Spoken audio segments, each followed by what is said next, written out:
Now our next example, suppose you are given a text file named cars.txt, and this is a sample data inside the file, in which each line of the file contains the model, year, and the price of a car separated by semicolon.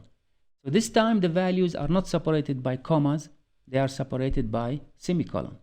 So your program should read the file cars.txt and save the data into another text file named result.txt, such that the car price of year 2019 should be increased by 5%. So by looking at the sample data, the first car is of year 2019 and its price is 20,000. So when we save it into the output file, then we need to increase its price by 5%, and notice that its price has increased by 5% and becomes 21,000. Also notice that the third car is of year 2019 and its price is 7,500. Therefore, when we save it into the output file, we need to increase this price by 5% and the price became 8,000. Now in number 2, it says output the number of cars with updated prices. And since we have updated only 2 cars, so the output file will have the message number of cars with updated prices is equal to 2. So let us go to JGrasp and implement this program. This is the data file that we are going to use for our program. It is called cars.txt. It has only 4 records for 4 cars. Notice that the fields for each record are separated by semicolons. They are not separated by comma. So when we call the method split, we are going to give it as an input parameter semicolon rather than comma. Also notice that we don't have a header line inside the file. So we don't have a title for each field. Therefore, we are going to read from the file from the first line. So we're not going to skip any lines while reading or processing the file. The fields for each record consist of the car model, followed by the car year, followed by the car price. We are going to read from the file record by record, and in each record we are going to split the fields using the split method. So let us start writing the program. For our initial code, we have created the program class called CarsRecordsReader, and we have included only the main method. Like what we have done in the previous example, we are going to bring the implementation for the program that reads student records, and we are going to modify it to make it read from the cars file. So this is the program that reads from the student text file. We need to copy it. We will copy everything inside main.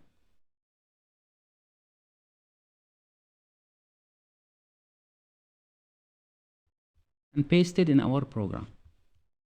And then we're going to modify it to make it read from the cars file. So the name of the file is cars.txt, and we need to change the data for our program. So here is the data declaration. First, we need a string for the model. Next, we need an integer for the year.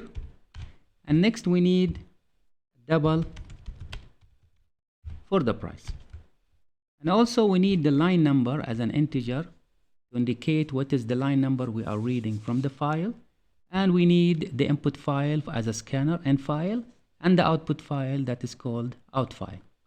So our out file is called result.txt and input file is cars.txt.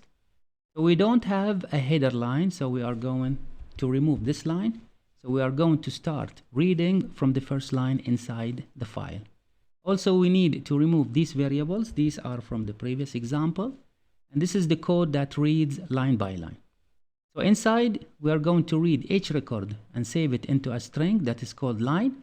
We are going to split the fields inside this record by the splitter or the delimiter semicolon. And we are going to save each individual record into an array of strings. First, we are going to read the model. And it is a string, so we don't need any conversion. And it is in field 0. Next, we need the year. And here we are going to convert it into integer. So the wrapper class is integer.parse int, and we supply field 1 as an input parameter. And finally, we need to read the price, and we are not going to change anything in this line. And we are going to convert field 2 into the price. After splitting the fields and saving the corresponding data into the program variables, Now we need to check the year of the car. If it's equal to 2019, then we need to increase its price by 5%. So let us do that. So in here we are going to test for the year. So we say if year equal 2019, then inside we need to increase the price by 5%. And to do that, you write a price equal to the old value price plus the 5%, which is the price multiplied by 0.05.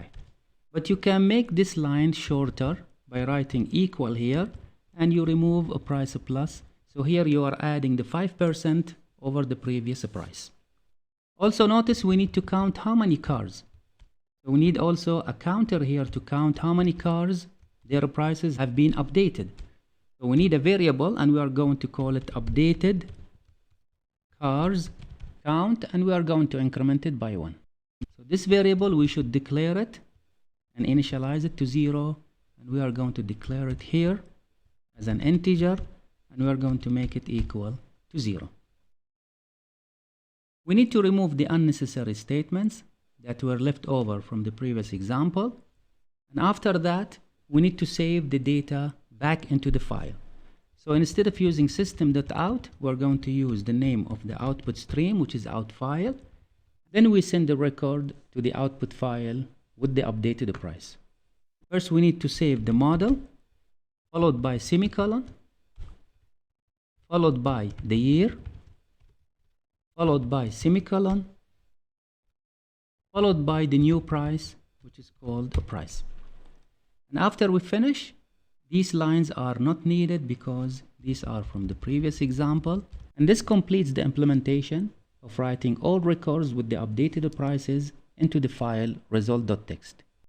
Finally, we need to write at the end of the file a message showing the number of cars that their prices have been updated. So simply after exiting the while loop and after writing all the records, here we need to say out file.println, and the message is number of cars with updated prices is equal to, and here we write the value of the counter updated counts. To reduce errors, I'm going to copy it, because sometimes while typing we miss one letter, we get syntax error. So it's better we copy it and paste it. And also there is one more thing, that we don't want to keep the user uninformed what's happening inside our program. Since the output is going to be sent to a file, so it's better we print a message telling the user that the output is sent to an output file.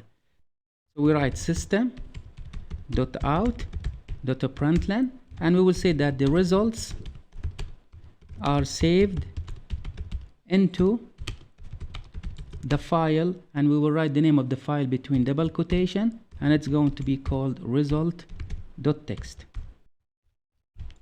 And this completes the implementation of our program. So let us now test our program. We will run the program. So the program does not have any errors and it ran successfully.